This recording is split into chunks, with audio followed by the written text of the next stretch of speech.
What's going on, guys? Spot on Tech here. You're watching the Tech Spot.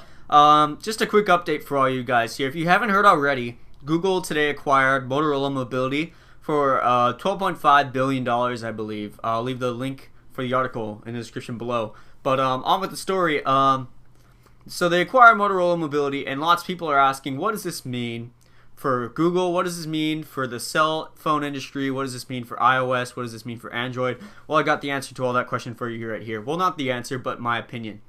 Alright, so what this means for Android. This is what I think it means for Android.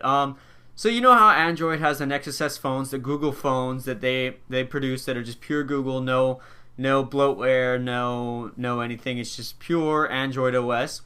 Well, I think they're gonna take the Motorola brand, and they're gonna use that brand and all the devices, factories, etc., to produce pure Google phones with no Moto Blur or Motorola, the skins, the nothing. It's just gonna be pure Android OS, straight on your Motorola device. And I believe they're gonna make tablets, cell phones, smartphones, and all the rest on Android, pure Android, not any added extras or skins that the manufacturers tend to put on. And what that means, it'll allow for a lot less fragmentation in the Android world.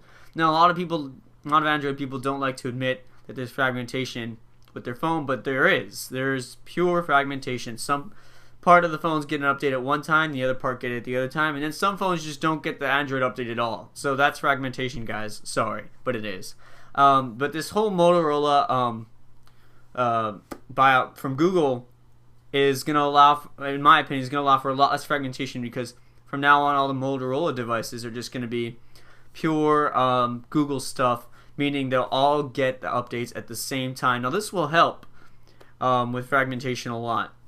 It won't cure it, because Google is leaving the Android ecosystem still open to other manufacturers such as HTC, Samsung, LG, etc., etc. So fragmentation won't be cured, but it will be helped, especially if you buy a Motorola device from Google. You don't need to worry about that.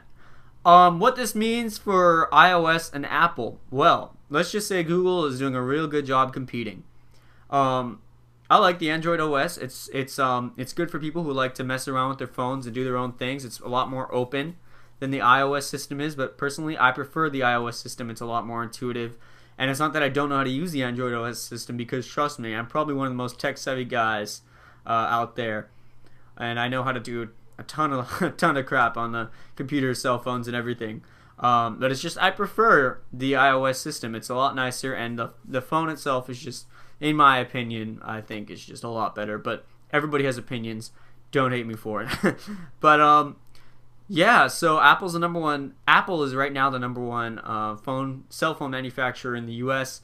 This could all change with the whole Motorola thing with Google. Right now, Motorola only has like 6% of the market share, which is not a lot at all. But Google could totally turn that around.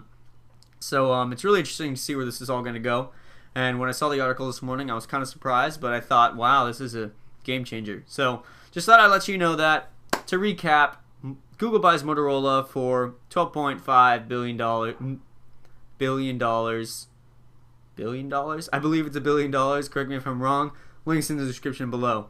And they're going to be taking over. They're going to be making Android stuff. Well, actually, no one really knows what's going to go on yet, but that's all assumed. So thanks for watching the video, guys. Rate, comment, and subscribe. Leave your questions, comments, and feedback in the section below. Thanks for watching Spot on Tech, and I'll see you guys in the next video. Thanks.